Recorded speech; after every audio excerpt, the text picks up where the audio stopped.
சரிக்காக வேலை மார்க்கு 6ஆம் அதிகாரம் 19 20ஆம் மார்க்கு விசேஷம் 6ஆம் அதிகாரம் 19 மற்றும் 20ஆம். ஏரோதியாளும் அவனுக்கு சதி நினைத்து அவனை கொண்டு போட மனதாயிருந்தார். ஆகிலும் அவளால் கூடாமல் போயிற்று. அது ஏனென்றால் யோவான் நீதியும் பரிசுத்தமும் உள்ளவன் என்று ஏரோது அறிந்து அவனுக்கு பயந்து அவனை பாதுகாத்து அவன் யோசனையின்படி அநேக காரியங்களை செய்து விருப்பத்தோட அவன் சொல்லை கேட்டு வந்தான். கண்களை மூடி நாம் ஜெபிக்கலாம். எங்களை அதிகமாக நேசிக்கிற அன்பின் பரலோக பிதாவே, இந்த நேரத்துக்காக நன்றி. ஆண்டவரே, அருமையான அம்மா விஜயராணி அம்மா அவர்கள் வீட்டுல, ஜாஷுவா வீட்டுல கர்த்தர் இன்னைக்கு பிரேயர் நடத்த கிருபை செய்ததுக்காக ஸ்தோத்திரம். ஆண்டவரே, வார்த்தை எங்கள் அனைவருக்கும் உரியதா இருக்கு. யாருக்கு போய் சேரணுமோ அவங்களுக்கு அது போய் சேரும். கர்த்தர் இன்னைக்கு எங்களை தாழ்த்துகிறோம். வார்த்தை மூலியமாக எங்களோட பேசுவீராக. ஆண்டவரே, சொல்லப்பட்ட நல்ல சாட்சிகளுக்காக நன்றி. ஜாஷுவா சொன்ன சாட்சிக்காக, அருமையான தம்பி சொன்ன சாட்சிக்காக, அருமையான மகள் அவங்க சொன்ன சாட்சிக்காக, விஜயராணி அம்மா சொன்ன சாட்சிக்காக நாங்கள் நன்றிகளையும் தோத்திரங்களையும் இருக்கோம். கர்த்தர் எப்படியாக அவங்களை எல்லாம் நடத்துனீங்க, எப்படி ரட்சித்தீங்க, ஆண்டவரே எப்படி காட்சி கொடுத்தீங்க, எப்படிப்பட்ட இருதயத்தை எப்படியாக மாத்துனீங்க, எல்லாம் இன்னைக்கு கேட்டோம். நல்ல ஒரு சாட்சியாக இருக்குது. ஆண்டவரே, கர்த்தர் நாம மாத்திரம் மகிமைப்படட்டும். இயேசுவின் நாமத்தில் ஜெபிக்கிறோம் பிதாவே. ஆண்டவராக இயேசு கிறிஸ்துவின் இனிய நாமத்தில் வந்திருக்கிற கர்த்தருடைய பிள்ளைகள் ஒவ்வொருவருக்கும் என்னுடைய அன்பின் வாழ்த்துக்களை நான் நிறைவாய் தெரிவித்துக் கொள்கிறேன். கர்த்தர் இன்னைக்கு பிளெஸிங்ஸ் ஆஃப் ஜான் அதுதான் நம்ம பார்க்க போறோம். யோவானுடைய ஆசீர்வாதங்கள், பிளெஸிங்ஸ் ஆஃப் ஜான். இது யோவான் சொல்லும் போது இது யோவான் ஸ்நானனை குறிக்கத்தான் இருக்குது. ஜான் த பேப்டிஸ்ட். யோவான் ஸ்நானகரை பத்தி நமக்கு நன்றாக தெரியும். இயேசுவானவருக்கும் முன்னோடியா இருந்தாரு. வனாந்திரத்தில் கூப்பிடுகிறவனுடைய சப்தம் சொல்லப்பட்டிருக்குது. அவரை பத்தி யோவான் இது மத்தேயு 3ஆவது அதிகாரம் ஃபுல்லுமே அவரை பத்தி தான் சொல்லப்பட்டிருக்கு. ரொம்ப தாழ்மையுள்ள ஒரு மனுஷனாக இருந்தாரு. முக்கியமாக இயேசுவானவருக்கு ஞானஸ்தானம் கொடுத்தவர் அவர் தான். அப்படிப்பட்ட ஒரு மனுஷனாக இருந்த யோவானை பத்தி தான் இன்னைக்கு ஒரு 5 ஆசீர்வாதங்களை பார்க்க போறோம். இல்லைன்னு சொன்னா அங்க இருந்த ஏரோதுக்கும் யோவானுக்கும் இருந்த தொடர்பு, இல்லைன்னா ஏரோது யோவானை எப்படி பார்த்தாரு, இல்ல எப்படி வச்சுக்கிட்டாரு. இன்னைக்கு அதுல இருந்து ஒரு 5 ஆசீர்வாதங்களை நானும் நீங்களும் இன்னைக்கே பெற்றுக்கொள்ள போறோம். அதான் இன்னைக்கு செய்தி. இந்த 1ஆம் தேதி அதுமா கர்த்தர் நமக்கு அந்த வார்த்தையை தான் தர. ஒண்ணுன்னா பார்க்கலாம். கர்த்தர் அவருக்கு ஒரு 5 ஆசீர்வாதங்களை கொடுக்கிறார். ஒரு பக்கம் சதி ஆலோசனை, அதான் 19வது வருஷம் சதி ஆலோசனை. இன்னொரு பக்கம் கொலை முயற்சி. சதி பண்ணி அவரை எப்படியாவது கொன்று போடணும். He should perish. சதி ஆலோசனை பண்ணும். ஏதாவது ஒரு சதி பண்ணிட்டு அவரை கொண்டு போடணும். அந்த நேரத்துல தான் இந்த 5 வார்த்தைகளை அங்க மார்க் எழுதுறாரு. 6ஆவது அதிகாரம் 20வது வசனம் தியானிக்க போறோம். ஒன்னொன்னா பார்ப்போம். முதல் காரியம், அங்க ஏரோது யோவானை அறிந்தார். அதுதான் என்ன அறிந்தாரு? நீதியும் பரிசுத்தம் உள்ளவன் என்று அறிந்தார். அதுதான் முதல் காரியம். யோவான் நீதியும் பரிசுத்தம் உள்ளவர் என்று சொல்லி அங்க ஏரோது அறிந்து கொண்டார். ஒருத்தனை, ஒரு மனுஷனை இன்னொரு மனுஷன் பார்க்கும்போது எப்படி வேணாலும் அறியலாம் இல்லையா? நல்லதாவும் அறியலாம், இல்ல நல்ல மனுஷனாவே இருந்தாலும் தப்பா கூட அறியலாம். நான் சிலரை பார்க்கும்போது சில விதத்துல அறிவேன். நான் அறியறதை விட அதுக்கு பிறகு தேவனிடத்துல கேட்பேன். ஒரு யோசுவா இருக்கிறாரு. யோசுவா இருக்கும்போது யோசுவாவை நான் பார்க்கறது வேற, கர்த்தருடைய லென்ஸ்ல இருந்து பார்க்கறது வேற. நான் பார்க்கறது வேற. நான் பார்க்கும்போது எனக்கு வாலிப உள்ளம், இன்னும் நிறைய வருஷம் இருக்குது அவனுக்கு எதிர்காலம். அதான் நான் அவனை பார்க்க. ஆனா கர்த்தருக்குள்ளாக பார்க்கும்போது வேற மாதிரி. யோசுவாவும் அப்படிதான். என்னை பார்க்கும்போது அவன் வேற விதமா பார்ப்பான். நான் கர்த்தருக்குள்ளாக பார்க்கும்போது வேற. இங்க பாத்தீங்கன்னா அதே தான் சொல்லப்பட்டிருக்குது. ஏரோது அங்க யோவானை அறிந்தார். எதை அறிந்தார்னு சொன்னா அவருடைய நீதியும் பரிசுத்தத்தையும். இது எல்லாருக்கும் மறைக்கப்பட்டது. அந்த பெண்ணு பார்த்தது அப்படியே பார்த்தான். ஏரோதியாள் இல்லைன்னா அவங்க ஏரோதுடைய சகோதரனுடைய மனைவி பார்க்கும் போது அப்படியே பார்த்தாங்க. அவங்க நீதியை பார்க்கல, பரிசுத்தத்தை பார்க்கல, அதை பார்க்கல. அதெல்லாம் மறைக்கப்பட்டது. பார்க்கும் போது என்ன சொன்னாங்க, குறை சொல்லிக்கினே இருக்காரு, இவர் எப்படியாவது சதி பண்ணி கொன்று போன அப்படிதான் பார்த்தாங்க. அந்த அம்மா பார்வை வேற. இருந்து நான் சொல்றேன், யோசுவாவை இங்க இருக்கிற அருமையான பிள்ளைகள், கர்த்தருடைய பிள்ளைகள் ஒருவரையும் விஜயராணி அம்மா முதல் கொண்டு ஜனங்க எப்படி பார்ப்பாங்களா, உங்களுடைய நீதியும் பரிசுத்தத்தையும் பார்ப்பாங்க. அதுதான் முதல் காரணம். நீங்க பல விதத்துல இருக்கலாம், யாரா இருந்தாலும் சரி, மத்தவங்க பேர் தெரியாம இருக்கலாம், யார் எப்படி இருந்தாலும் சரி, உங்களை ஜனங்க பார்க்கிற பார்வை உங்களை அறிந்து கொள்ளுவாங்க. People will know you. எப்படின்னு சொன்னா, உங்களுடையக்குள்ளாக இருக்கிற நீதி, உங்களுக்குள்ளாக இருக்கிற பரிசுத்தம் மறைஞ்சிருக்கும், அதை கர்த்தர் வெளிப்படுத்துவார். அதான் காரியம். மறைஞ்சிருக்கும், அது டைரக்டா தெரியாது, ஆனா கர்த்தர் வெளிப்படுத்துவார். யோசேப்புடைய பரிசுத்தத்தை கர்த்தர் அங்க மத்தவங்களுக்கு வெளிப்படுத்தினார். அவர் பரிசுத்தமா இருக்கிறாருன்றத கர்த்தர் பார்வோனுக்கு வெளிப்படுத்தினார்ல. இல்லைன்னு சொன்னா, அப்படி ஏதோ ஊர் விட்டு ஊர் வந்து ஏதோ ஒரு பெண்ணோட தொடர்பு வச்சுட்டு இருக்கிறோம்னா சிறைச்சேது பண்ணிடுவாங்க. இப்படியெல்லாம் சிறையில வச்சு விளையாட்டு பண்ணிட்டு இருக்க மாட்டாங்க, கிளியர் க்ளோஸ் பண்ணிட்டு போயிடுவாங்க ஆளு. கர்த்தர் அங்க பார்வோனுக்கு வெளிப்படுத்தினா, அங்க யோசேப்புடைய பரிசுத்தமும் நீதியும் அங்க பார்வோனுக்கு, பழைய ஏற்பாட்டு பார்வோனுக்கு சொல்லப்பட்டது. இங்கேயும் அதேதான், யோவானுடைய நீதி பரிசுத்தம். இன்னைக்கு தேவன் உங்களுக்குள்ளாக இருக்கிற நல்ல தன்மைகளை நம்ம முயற்சி பண்ணலாம். ஆனா பார்வோன்கள் நம்மளை சுத்தியில இருக்கிறாங்கல்ல, நம்மளை சுத்தியில இருக்கிற பார்வோன்கள், நம்மை சுத்தியில இருக்கிற ஏரோதுகள் இல்லையா, இங்க வெளிப்படுத்துகிற தேவனா இருக்கிற ஃபர்ஸ்ட் காரியம் அதான். people will not misunderstand you, people will understand you. இதுதான் பிரச்சனையே இன்னைக்கு. இல்ல நிறைய ப்ராப்ளம், பிரச்சனையே அதுதான். நமக்குள்ளாக இருக்கிற நல்லத யாரும் பார்க்க மாட்டாங்க, இல்லாத தீமையை தான் பார்த்துட்டு இருப்பாங்கல்ல. இந்த ஆள் சரியில்லைங்க, அவரு சரியில்லை, அவரு சரியில்லை, இதுதான் சொல்லுவாங்கல்ல. இன்னைக்கு அந்த மிஸ் அண்டர்ஸ்டாண்டிங் நீங்கிடும். நான் சொல்றேன் பாருங்க, வந்தது கொஞ்சம் பேரா இருந்தாலும் சரி, வார்த்தையை ரொம்ப திட்டமா வாங்கிட்டு தான் வந்திருக்கு.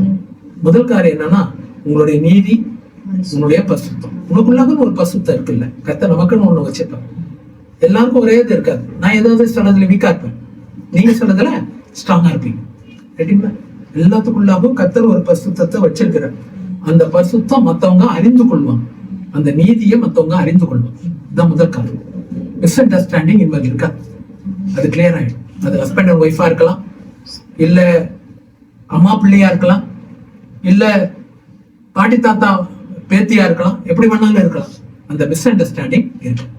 ரெண்டாவது காரியம் என்ன சொல்லப்பட்டிருக்குன்னு சொன்னா, பயந்து. அடுத்தது the fear for John. முதல் காரியம் மிஸ் அண்டர்ஸ்டாண்டிங் போச்சு, அறிந்தாங்க. ரெண்டாவது, அங்க ஏரோது செய்த ஒரு காரியம் என்னன்னு சொல்லி பார்த்தா, பயந்து. ரெண்டாவது காரியம் அதான், ஒருத்தர் இன்னொருத்தருக்கு பயப்பட வேண்டாம்ல.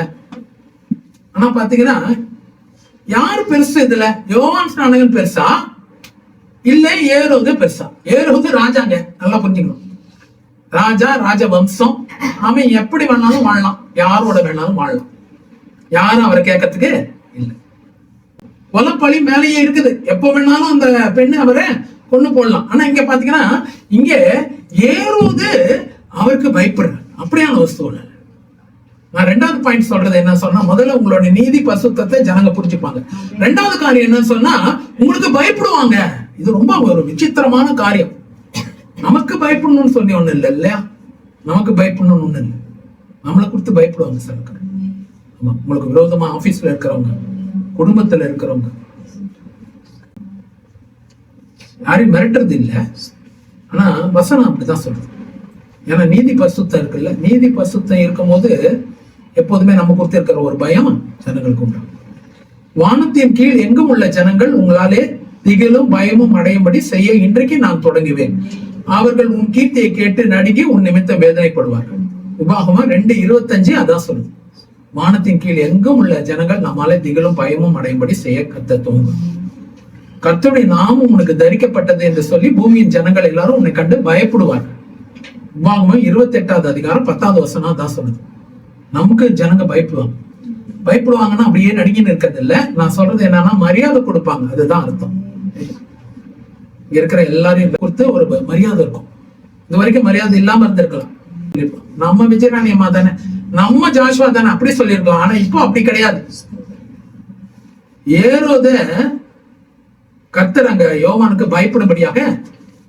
ரெண்டாவது காரியம் தான், உங்களை குறித்து இன்னையில இருந்து ஒரு ரெவரன்ஸ், ஒரு பயபக்தி, ஒரு பயம் உள்ள காணப்படும். வெளியே சிரிச்சா கூட உள்ளுக்குள்ள பயம் இருக்கும்.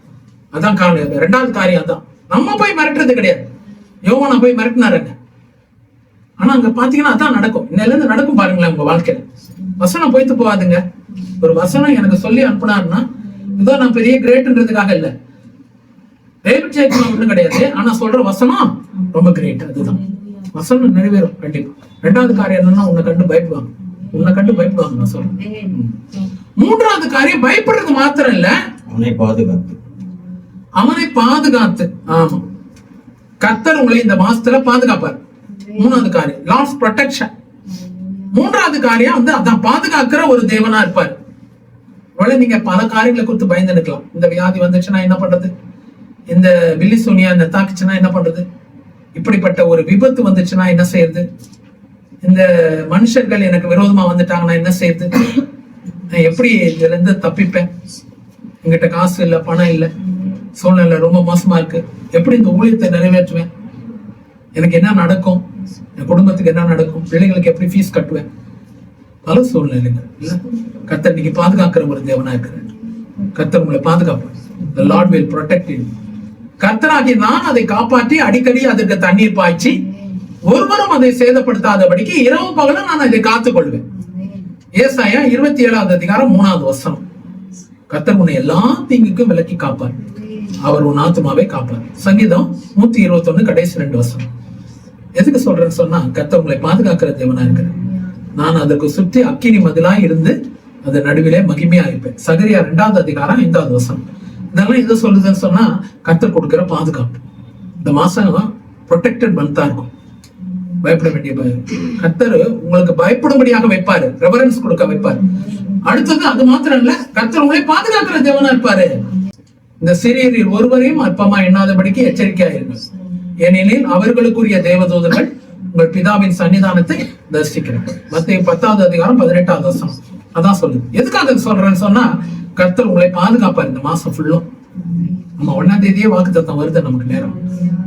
ஃபர்ஸ்ட் காரியம் என்னன்னு சொன்னா கர்த்தர் உங்க நீதியை விளங்க பண்ணுவாரு. நீதி பரிசுத்தம் மற்றவங்க விளைந்து கொள்வாங்க. நீங்க யாருன்றத புரிஞ்சுப்பாங்க, உங்களுக்கு தப்பா புரிஞ்சுக்க மாட்டாங்க. ரெண்டாவது காரியம் என்னன்னு சொன்னா உங்களை குறித்து ஒரு பயமும் மரியாதையும் உண்டாயிருக்கும் உங்களுக்கு. ரெண்டாவது காரியம். மூணாவது காரியம் கர்த்தர் உங்களை பாதுகாக்கிற தேவனா இருக்கிறாரு. நாலாவது காரியத்தை குறித்து பார்க்கலாம். அவனுடைய யோசனையின்படி அநேக காரியங்களை செய்து. நாலாவது காரியம் யோசனை. யோவானுடைய யோசனை, யோசனையின்படி ராஜா நடக்கிறார். அதுதான் முக்கியமான காரியம். யோவான் வந்து ராஜாவுடைய யோசனைப்படி நடக்கல, யோவானுடைய யோசனையின்படி ராஜா நடக்கிறார். நிறைய காரியம் அப்படிதான். இன்னைக்கு கூட நீங்க நிறைய யோசனைகள் கொடுத்திருப்பீங்கல்ல, உங்க குடும்பத்துக்கு, உங்க பிள்ளைகளுக்கு கொடுத்திருப்பீங்க, உங்க கணவனாருக்கு கொடுத்திருப்பீங்க, மனைவிக்கு கொடுத்திருப்பீங்க, உங்களுடைய பெற்றோருக்கு கொடுத்திருப்பீங்க, அலுவலகத்துல கூட கொடுத்திருப்பீங்க. சில யோசனைகள் நீங்க ஜெபிச்சு கூட ஒரு ஆலோசனை சொல்லியிருப்பீங்க, யோசனை சொல்லியிருப்பீங்க, சஜஷன்ஸ். இது வரைக்கும் அதை என்ன பண்ணிருப்பாங்க, நிராகரிச்சிருப்பாங்க. ஆனா அவர் என்னங்க ஜாஷுவா என்னங்க சொல்றது, சின்ன பையன் சொல்றது அதை ஏத்துக்கிறது சொல்லியிருப்பாங்க. இன்னைக்கு பாத்தீங்கன்னா அந்த யோசனையை விருப்பத்தோட செய்தவர்கள். அதான் யோசனைகளை கர்த்தர் அங்க நிறைவேற்ற. நீ சொல்ற யோசனை தான் அங்க நிற்கும். நீ என்ன மனசுல யோசனை வச்சிருக்கியோ அந்த யோசனை நிற்கும். இந்த மாசத்துல அதான் நடக்கும், இனி வருகிற மாதங்கள்ல அதான் நடக்கும். யோவானுடைய ஆசீர்வாதம் இல்ல, இதெல்லாம் கர்த்தரை தவிர வேற யாருங்க செய்ய முடியும்? கர்த்தர் மட்டும்தான் செய்ய முடியும் இல்லையா? கர்த்தரை தவிர வேற யாரு செய்ய முடியும்? நான் எல்லாம் பார்த்துட்டேன். நான் பொய்க்காக சொல்ல, சும்மா என்ன பேசுறதுக்காக சொல்ல. வேதவசனம் சொல்லுது, தன்னைத்தான் புகழ்கிறவன் உத்தமன் அல்ல, கர்த்தரால் புகழப்படுகிறவன் தான் உத்தமன். நான் நிறைய காரியங்களை எங்க வீட்டுல சில நேரத்துல சொல்லுவேன், ஊழியத்துல கூட சில நேரத்துல சொல்லுவேன். கர்த்தர் என்ன சொல்றாங்களோ அதை தான் சொல்லுவேன். சொல்லும் போது அந்த நேரத்துல அதை நிராகரிக்கிற மாதிரி இருக்கும், இல்லைன்னா அதை அசட்டை பண்ண மாட்டி இருக்கும். கடைசியில பாத்தீங்கன்னா அதுதான் நிக்கும், அதுதான் நிக்கும். அங்க விழுந்து இங்க விழுந்து அங்க மாறி இங்க மாறி கடைசியில இதுலதான் வந்து நீங்க சொன்னதையே செஞ்சிருவோம் அப்படின்னு கடைசி அதான் அந்த நிக்கும். கடைசி அவனுடைய யோசனையின்படி கடைசியாக ஒரே ஒரு காரியம் அது சொல்லிட்டு முடிச்ச விரும்புறேன். படிங்க. விருப்பத்தோட அவன் சொல்லை கேட்டு வந்தான். கடைசி அவன் சொல்லு, ஆமா அவருடைய சொல்ல விருப்பத்தோட கேட்டு வந்தான். விருப்பத்தோட கேட்கறது வேற, விருப்பம் இல்லாம கேட்கறது வேற இல்லையா? விருப்பத்தோட கேட்கறதுன்றது ஒண்ணு இல்லையா? ஏதாவது ஒண்ணு சொல்றாங்கன்னு சொன்னாங்கன்னா நான் மகள் சொல்றத நான் விருப்பத்தோட கேட்கணும். அதான் விருப்பம் இல்லாம கேட்கறதும் இருக்குது இல்லையா? சரிம்மா நான் எங்கேயோ பாத்துக்கினேன், சொல்லு நீ சொல்றது எதையோ ஒன்று சொல்லிட்டு இருக்க, சொல்லு சொல்லு. அது விருப்பம் இல்லாம கேட்குது. விருப்பத்தோட கேட்கறதுன்னா மைண்ட் ஃபுல்லுமே அவங்க என்ன வார்த்தை சொல்றாங்கன்றது ஒரு வார்த்தையும் முத்து இல்லையா? உங்களுடைய சொல்ல ஜனங்க இன்னையில இருந்து எப்படி கேட்பாங்க? விருப்பத்தோட கேட்பாங்க. விருப்பம் இல்லாம அசட்டு பண்ணிக்கினேன், எங்கேயோ கவனம் வச்சுக்கினேன், அவங்க சொல்றது சொல்லிட்டு போட்டுங்க, நம்ம பண்றதை பண்ணலாங்க, அப்படி இல்லை. ஆமா, உன்னோட யோசனையின்படி நடப்பாங்க, விருப்பத்தோட சொல்ல கேட்பாங்க. 5 ஆசீர்வாதம். இதெல்லாம் காசு கொடுத்து வாங்குற ஆசீர்வாதங்கள் கிடையாது. நீ எத்தனை லட்சம் கொடுத்தாலும் இதெல்லாம் கிடைக்காது. 1 லட்சம் கொண்டு போய் கொடுத்தேன் அப்படின்னு சொன்னா இதெல்லாம் கிடைச்சிரும்னு சொன்னோம்னா கிடைக்குமா? கிடைக்காது. உனக்கு பயப்படுவாங்க, உன்னுடைய நீதி பரிசுத்தத்தை விளங்கி கொள்ளுவாங்க. அதே நேரத்துல பயப்படுறது மாத்திரம் இல்ல, பாதுகாப்பார் கர்த்தர். 4வது உன்னுடைய யோசனையின்படி நடப்பாங்க. அநேக காரியங்களை செய்வாங்க, அநேக காரியங்களை யோசனையின்படி தான் செய்வாங்க. கடைசியாக விருப்பத்தோட சொல்ல 5 ஆசீர்வாதம். இது எல்லாம் உன்னோட ஒண்ணு கனெக்ட் ஆகும். நான் முதல்ல அந்த நீதி பரிசுத்தம் தான் மெயின். நீதி பரிசுத்தம் இருந்தாதான் இது நடக்கும். நான் எப்படி வேணாலும் இருப்பேன், யாரோட வேணாலும் வாழ்ந்து கொள்வேன், அதை பத்தி எல்லாம் எனக்கு கவலை இல்லை, என்னுடைய லைஃப் வேற மாதிரி அப்படின்னு சொல்லிட்டு இருக்கவங்களுக்கு இதெல்லாம் நடக்காது. ஃபர்ஸ்ட் அந்த நீதி பரிசுத்தம், கர்த்தருக்கு ஏற்ற நீதி, கர்த்தருக்கு ஏற்ற பரிசுத்தம். என் வாழ்க்கையில எப்போதுமே தேவன் ஒன்னே ஒன்று தான் சொல்றாரு, எந்த அளவுக்கு தான். சில நேரம் சில காரியங்களை கோவப்படுறது உண்டு, சில காரியங்களுக்கு நானும் கோவப்பட்டிருக்கிறேன், கோவப்படும்படியாக இருந்திருக்குது. ஆனாலும் தேவன் என்ன சொல்றாருன்னு சொன்னா, உன்னுடைய நீதியும் பரிசுத்தத்தையும் ஜனங்க விளங்கி கொள்ளும்.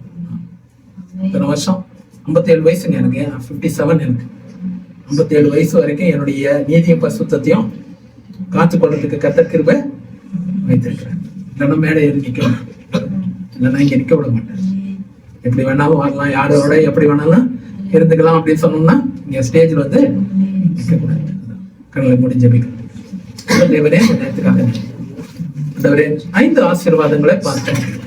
நீதி பரிசுத்தத்தை அவர்கள் அறிந்து கொண்டார்கள், யோவானுக்கு பயந்திருந்தார்கள், கர்த்தர் யோவானை பாதுகாத்தீர், அவருடைய யோசனையின்படி அநேக காரியங்களை செய்தார், கடைசியாக அவருடைய விருப்பத்தின்படி ஆண்டவரே செய்து வந்தார்கள். முழு விருப்பத்தோடு அவருடைய சொல்லை கேட்டு வந்தார்கள். 5 காரியங்கள். ஆண்டவரே நான் சொன்ன மாதிரி எத்தனை கோடி எத்தனை லட்சம் கொடுத்தாலும் யாரும் இதை எங்களுக்கு கொடுக்க முடியாது. ஆண்டவரே இது எல்லாமே ஆண்டவரே ஒரு என்ன சொல்றது, ஒரு கேபிட்டலாக காணப்படுது. இல்லன்னு சொன்னா எல்லாமே ஒரு ஆளுமையாக காணப்படுது. ஆண்டவரே எல்லாமே ஒரு ஆளுமை, எல்லாம் லீடர்ஷிப் குவாலிட்டிஸ் இல்ல. ஒருத்தருடைய சஜஷன் அப்படியே ஏத்துக்கொள்றாங்க, ஒருத்தர் சொல்றத அநேக விருப்பத்தோட கேட்கிறாங்க, ஒருத்தரை பத்திரமா பாதுகாக்கிறாங்க. ஏன்னா ஏரோதியா கொல்லணும்னு நினைக்கிறான், ஆனா ஏரோது பாதுகாக்கிறாங்க. ஒரு பக்கம் பிசாசு அப்படியே கொண்டு போகணும்னு நினைக்கிறான், பில்லி சூனியங்கள் மாந்திரிகங்கள். கர்த்தர் நீங்க அப்படியே வைத்திருக்கிறதுக்காக இயேசுவின் நாமத்தில் ஆத்மாவே கர்த்தரை என்னோட உள்ளமே